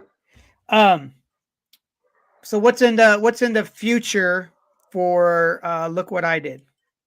We got almost a new record worth of material. Mm-hmm. On February 7th, we're playing a show in Nashville at probably 3rd and Lindsley with HR from the Bad Brains. Oh wow, okay. And get a little HR time in, and right now we're just recording these songs and getting maybe videos prepared for them, and we probably have like a couple of more songs before it's like a full album, but we may just start releasing some of them earlier. Because I don't really understand the album process anymore. I feel like if you're not putting stuff out all the time, you're kind of not getting attention the way you need to. So I was just, rather than wait like 2 more years to get all the stuff completely finished perfectly, like maybe just release certain things one at a time. We do have a video out already from the new material. It's called Pissnado. Check it out. It's about the toilet plume, where if you piss, bear in mind, you piss in the toilet and you leave the seat up and you flush the toilet, you just create a piss fucking tornado all over you and all over the room. And you'll never be able to unknow that now that you know it. So really you should probably put the seat down, or else you're just getting smeared and pissed and shit. Just saying. No. This song is to let you know about the piss tornado that comes out every time you flush the toilet. I did notice you guys have a lot of videos out there. And I do notice too, you guys do a lot of stuff in-house. Like you guys like to do a lot of stuff yourself. Yeah. Yeah. We kind of always have. We've had great help. I mean, from time to time, but to us, the music is number one, and the fun and the experimentation and is number one, and there is no number two. So boom. So we just do a lot of stuff ourselves, because of that. Well, you were saying about the releasing and stuff, and I've noticed, I watch a lot of bands, and there's a band out there, Fallen in Reverse. Now, this band for the last 2 years, or maybe even 3 years, we played with him a few times. Yeah, they released a single here, and then a couple months later, another single. A couple months later, and then I also know it's a lot of bands do that as well. They'll release a single, and a few months later, release another single. And when Fallen in Reverse put out their album earlier this year, it was all the songs that they had released over the last 3 years on an album. And people were like pissed off. They're like, oh, these are the same 8 or 9 songs that we've already heard with 2 extra songs on it. But guess what? It didn't stop that album from going number one because people still got it. But if they're telling you, hey, this is a single off the new record might take 5 years to come out. Look at Guns N' Roses' Chinese Democracy. How long did that come out? And we heard singles off that. But a lot of people that I know in bands currently, they say dropping a single every so often is actually better than dropping the whole album. I guess it's you get it because everything's about plays and everything's about streams, I guess, these days. And keeping on top of mind. People forget you exist if you're not constantly reminding them. Exactly. Exactly. That reminds me of that show where I mentioned where I went to watch Roseanne from Commercial to Commercial, came back into song. Uh-huh. with Fox Shazam. We Came as Romans. That's a Yeah. band, right? Yep. They were on that show drawing nobody, but they had a giant bus, and they were like the hype hadn't kicked in, but the hype was prepared at that Yeah. point. That was another of the million jillion. I mean, we've been a band playing we played over like probably 700 or 800 shows, and we've been playing for almost 25 years. So we played with so many weird bands when they were small, and now they're big and shit. You know what I mean? Like it's like everyone we know pretty much, but Yeah. it is time passes. Is there a band that you have played with in that, say, 25 years that you're like, just to yourself personally, like, they're not going to make it, and then they've become this big band? I don't know. I never would be surprised by anyone Yeah. making it. Honestly, because it seems so random what makes it, Yeah. and it seems like so many people I know have. So it's easy to do. It looks like if you follow the rules are you have to do something that's trendy right now, Yeah. and you got to do it kind of a little bit differently and better than everyone else. But like that's pretty much how you do it. We don't participate in that game because we're not going to do trendy ever. The only way we're going to make it is if the world decides to follow what we're doing our way. You know what I mean? That's the only way any hype we get is built on what we do. But I don't care about that part. But you can never know. It just seems so random. Well, you were talking about bands in Nashville and stuff, and the one band that I didn't know first off, when they first started, they didn't sound like they were when they got signed, but Scatter the Ashes. When they first came out, to me, I don't know how to describe what they were, but when they got signed to Epitaph, they went a whole different. Their sound changed when they got to Epitaph. Now, do you That's know? normally how it works with labels. The label gets really handsy with your sound most of the time. Yeah, you know what I mean, to a degree. Yeah, but I don't. But I also heard because I didn't know much about them after they got signed. But from what I've they had changed some members though, but during that process, so that was probably more of what went on there.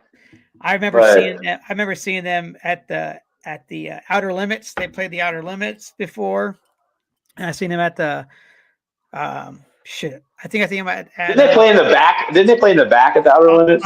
Under the stage. Under the stage, yeah, that was sick. The dressing room, because I guess they didn't have enough time. I was not there, but Mark from Taken Under, he was there, and he said that was the most wildest thing that he's ever saw. It was just like it was pretty sick. Were you there? Yeah, I was there. Yeah, I think that may have been a show Mellow Hell No played, which Mellow Hell No was a noise like avant-garde kind of like provocative performance art group that was like it was like in masks, and we would sneak in the venue, and it was like me and Evan and Nathan Els and like just a bunch of other guys around town that we would all put a mask on, not tell any. Like the first show we did was with From Autumn to Ashes. And we went, and most of the crowd was vegan, and we went and got like a whole bag of those 29-cent McDonald's cheeseburgers or whatever, and we just started pelting everybody with the cheeseburgers. I mean, it was like Mellow Hell No's whole rule was to like try to get yourself killed by the crowd. That's the goal of Mellow Hell No, And so we would like we had a pitch shifter going, and like had a pitch shifter all the way up. And I was singing, what a man, what a man, what a man, what a mighty good man. That line over and over and over again with a really high pitch shifter for about 15 minutes. And at the end of the 15 minutes, we're like, that was our first song. You know what I mean? Like, just whatever you could do to make everyone leave. And we had a show at the Outer Limits. It got so bad because, the Outer Limits was 3 different clubs, like a dance club, a techno club, and then the rock club. Yeah. They actually closed and locked the rock club while we were playing to quarantine the rock club away from the rest of the club because of how crazy shit was getting in there. I think that may have been the same day as Scatter the Ashes playing in the back. And it may have had something to do with some trouble we were all in with the venue because of the show just being so unacceptable and inappropriate. But that was great. If you wanted to feel like a rock star, that fucking was the stage to be on because the damn drummer. Oh, it was 80s, man. It was 80s the hell out, dude. That drum riser was easily 30 feet in the air. We played there with this one band, and in the middle of their set, they had everything. They had the fucking smoke and all this shit. But then in the middle of their set, this fucking baby carriage rolls out into the stage, stops in the middle, and then all of a sudden this little fucking thing goes and turns the crowd. It's like this fucking evil demonic doll, and it's just like looking around. and then it lays back down, and then the stroller or whatever moves off, and I was like, what the fuck was that? I can't remember the band's name, but that's what stood out from them, is that fucking baby carriage. But no, that was a cool venue though, man. It felt like a rock star playing that show. We had it was big time. They made it seem big time in there. Yeah. I can still smell that smoke machine. Oh man, that's one thing I hate more than anything are smoke machines. They're terrible. They just smell gross, and you can't. Your voice gets really dry and starts failing. Mm-hmm. What are some venues in Nashville, Tennessee that you miss? Oh man, because I'm sure you know about Next Generation. Probably the most is probably Next Generation. I mean, you had some cool ones in the day. You had Eighth Day, you had 328, you had Last Place on Earth, you had Lucy's Record Shop. That was like Lucy's Record Shop's where I saw all those early shows. First, I saw like They Might Be Giants there. I saw like fucking. I saw Today Is the Day there. I saw Pansy Division there. Pansy Division, that's pretty cool. I didn't see them, but like they had a lot of cool shows at Lucy's. And then IndieNet was kind of cool, but it was a little bit like what created Next Gen was that they had a little bit of an elitism thing going on there. And Next Generation, we were doing the opposite. We're like, look, anyone, like if you're like a kid from Dixon County and you had a band that sounded like fucking, I don't know, Slipknot or Murder Dolls or something, like you're not going to get to play at a place like IndieNet. They're going to look at you like you're not playing the cool little indie whatever stuff that's going right now, so we're not going to book you. You know what I mean? Like, I feel like the venue should be neutral artistically. Oh yeah, you shouldn't have your fucking hand on the dial trying to force everybody to comply to your tastes. You know what I mean? Like, so we gave everybody a fair chance as long as you were working hard, and then we just made sure to divide up all the different bands to different genres so that we didn't end up with just different cliques. You wanted everyone to watch everything. Yeah, and that's how you get your fan base.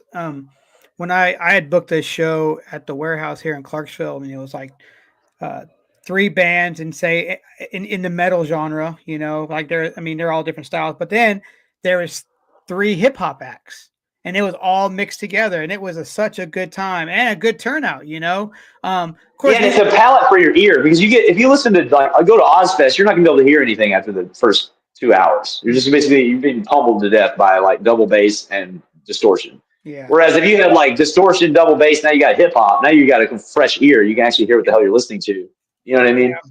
It was cool because, like, of course, all the hip hop acts wanted to go later, and I'm like, that's fine, But they all were there watching. They watched all us play, and it was a good time. It was a good turnout. No fights from the different mixture of crowds. So that's what I liked. The Warehouse was a really cool venue for that kind of stuff too, because they would let you book whatever, when you can get a show there, they would let you book any kind of show. We played some cool shows there. We played quite a few cool shows out there. Yeah, did you ever play there as Point of View? Yes. Yeah. Yes, we did. Probably with like Low Boy. Yep, I imagine that. From what I hear, it was already said on this podcast once already, so I can say it again. Apparently they're doing a thing right now. They're jamming. So, they're doing playing some jam. They should play a show with Look What I Did then, because shit, might as well. Well, I mean, yeah, fuck yeah, man. Apparently they got new music written too. So that's kind of cool. I always liked the Low Boy guys. They're all really chill. Yeah, they were good. They were one of the better bands at that time. And then they moved on to California. IA. All you guys left us Southern boys. Hey, we came right back. As soon as we got a record deal, we came right back. And we also brought half of LA with us. Yeah. Literally like 15 or 20 of our friends, including Brian Virtue and a bunch of other people, moved to Nashville. As soon as they heard, like, we were like, oh, yeah, well, now we got a deal. We're going back. Because, like, you can get a house for like $700, and a month. And then and they're like, oh, well, you live like in the woods and stuff, right? Like, no, Nashville's like got direct flights to London. It's got like better Mexican food than they have in LA. It has more diversity than LA. It has more. People don't understand what it is. It's like LA or New York minus the rest of it. Like, it's only the entertainment industry neighborhood of like LA minus the rest of it. That's the best way you can look at LA. I mean, Nashville. Nashville's like Hollywood and West Hollywood ripped out and placed in the South and run by people who are born Southern but weird Southerners. You know what I mean? They're not like traditional Southerners. Um, yeah, I'm originally from San Francisco, and then I moved down to the Bay Area and the Monterey Bay Area. But did you play any cool clubs in San Francisco?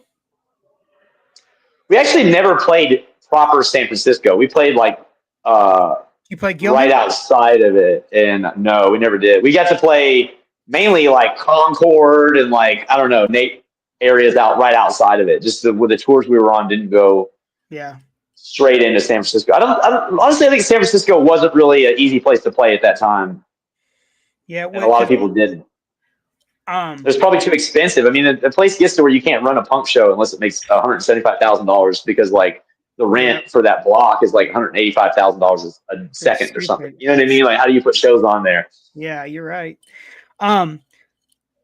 So we've been talking for a little while here, but I want to ask you because you brought this name up earlier in the conversation, Brooke from Buzzkill. Do you have any cool Brooke stories?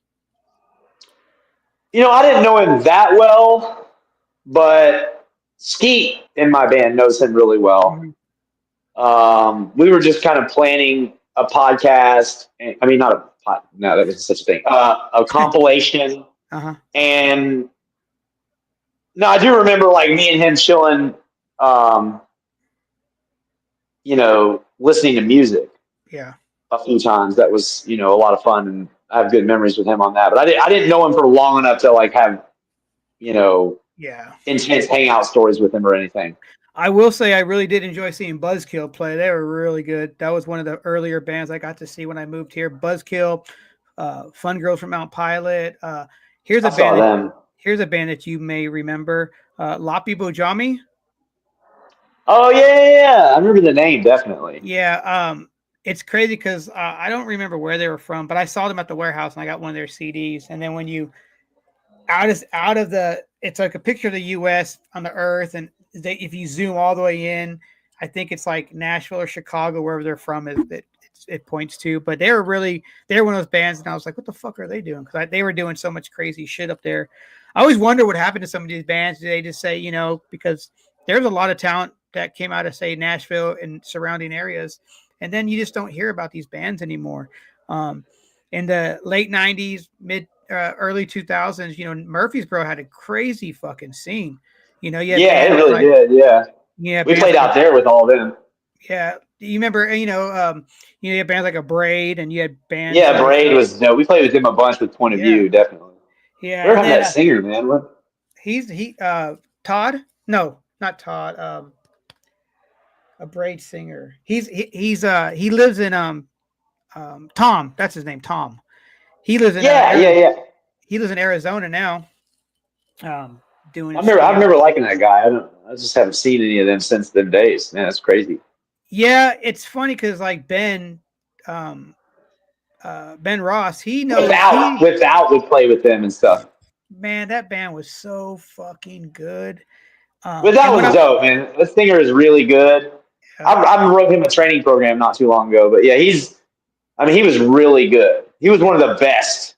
Lee? He should have gotten more of a career outside of Nashville than he got but I just don't think it worked out that they stayed a band that long. But you know what I mean, or something, because that guy was really talented. Yeah, Evan was in that band too. Evan Darr was in that band. Yeah, she was in Lower Unit. She was in what was the band? There was a band, Nadina Das. Nadina Das. Yeah, she was screaming in that. She's a very good screamer, a really frighteningly good screamer. Actually, matter of fact, the first time I ever went to Next Gen was with her. Because I wish she would play music again, but dude, she was such a badass bass player. Yeah, she was. Yeah, but she got. I think we went and saw. No, it wasn't Converge. Was it Zayo? Maybe. I can't remember now, but yeah, it was. She was dating Mark from Taken Under at the time, and we went down to Nashville to hang out, and we went to the Next Gen. That was my first experience, and I was like, man, this place is pretty fucking rad. But I know a lot of Clarksville bands. Yeah, for sure. But yeah, there was a lot of good bands. But Tony Danza came out of Murfreesboro. They were really cool. Yeah. Do you remember Malfunction Crew? We played with Tony Danza in Murfreesboro one time. Yeah, Malfunction Crew. That's some of the same guys in Tony Danza. Yeah. The singer was at least yeah. Jesse, the in DJ. Malfunction Crew. Yeah. That band was fucking insane. I remember when I first saw them, Adam, the singer, scared the shit out of me because yeah, they're crazy. They were pretty crazy. When they played we played with them a lot with Point of View. Really? They yeah, with them and Lower Unit. Well, there was a show at the Warehouse with Lower Unit and Malfunction Crew and I think FSN. And when Lower Unit gets up and they used to do that Hit a Motherfucker by 3-6 Mafia. Yeah, which was sick. Adam took the microphone and threw it up over the water main, pulled it down, hung it around his neck, and had just enough mic there so he was just hanging his head off that thing and singing. And I was like, what the fuck is this guy doing? You can kill yourself doing that. You can give yourself a little like brain aneurysm stroke deal. There's been a couple of guys that have done that. I have choked myself a few times with the mic, but you gotta be careful with that move. That can kill you. I was like, man, but then they ended up becoming some good friends of mine after hanging out with them. And then Bo owns Music City Guitars now in Nashville, and he's doing pretty good. It's cool to see like what some of these people are doing, and some of the people I just like, where the fuck they go? They disappeared. But I haven't seen Chris V in a few years. Okay, well, the last time I heard missing Chris V. He was at where you guys practiced. No, where the Faith No More band practiced. Was that in somebody's basement that he knew? Yeah, he was there, wasn't he? Yeah. That's the last time I saw him. Yeah, what the hell? That was weird as hell. He was there for that. Yeah, I like that guy. Charles or Ben told me about that, but yeah, he was a beast on the drums, man. And then, he's a monster, dude. He should still be playing. Yeah, that's what I was wondering. Like, I think Mark said he had ran into him a couple years back at some kind of concert or something. He didn't realize it was him because he had hair and some shit. But anywho, well, Barry, is there any other thing you want to talk about? Any other stories you got? Well, let me think. Anything real good? Besides your head trauma, what's the most craziest thing you did on stage? Besides whip out your dick several different times. Where it's not a head trauma and not involving whipping out my dick. Yeah, it's pretty boring then, I guess. Let me think. I guess well, let me ask you this real quick. Go ahead. That I do recall right off the rip is one time we were playing in this wasn't really crazy, but to me it was funny. We were playing in West Virginia. Okay. Oh. And every once in a while you can talk to the crowd kind of like it's a dog and it'll just kind of react to if it's a big drunk crowd. So I was like, oh, I'm having such a good time. Everyone was like, yeah, like y'all are having such a good time. And they're like, yeah, like this is the perfect moment we're all having together. Everybody's like, yeah. And I was like, we should all just die in this moment now. And everybody's like, yeah. And I was like, let's all just kill ourselves together now. And everybody's like, yeah. I just got everyone to kind of join in on a mass suicide. And they didn't even know it could have happened. Yeah, I don't think they really realized what they were agreeing to. But well, here's something. There's been a million things. Lord knows. What were you about to ask? Well, here's something I want to ask you because I noticed I noticed now you're a big fitness guy. You're working out all the time and stuff. What transformed you to want to start working out, man? Well, I always did.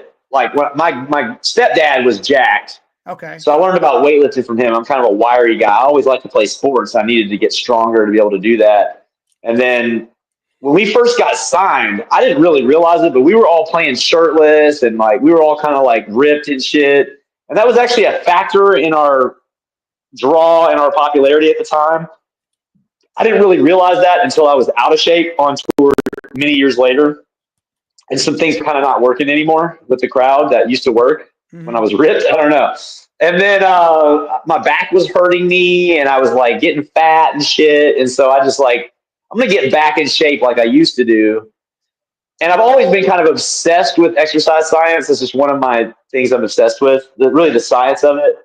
And then I became known for physical transformations. And then I kind of got a lot of people who wanted to work with me on that. So I started a training business because as a musician, that's an easy way to make money and it keeps you young because you have to stay in shape, Yeah. So That's probably the only reason I can still perform at the level I do. You know, closing in on 50 years old. I'm still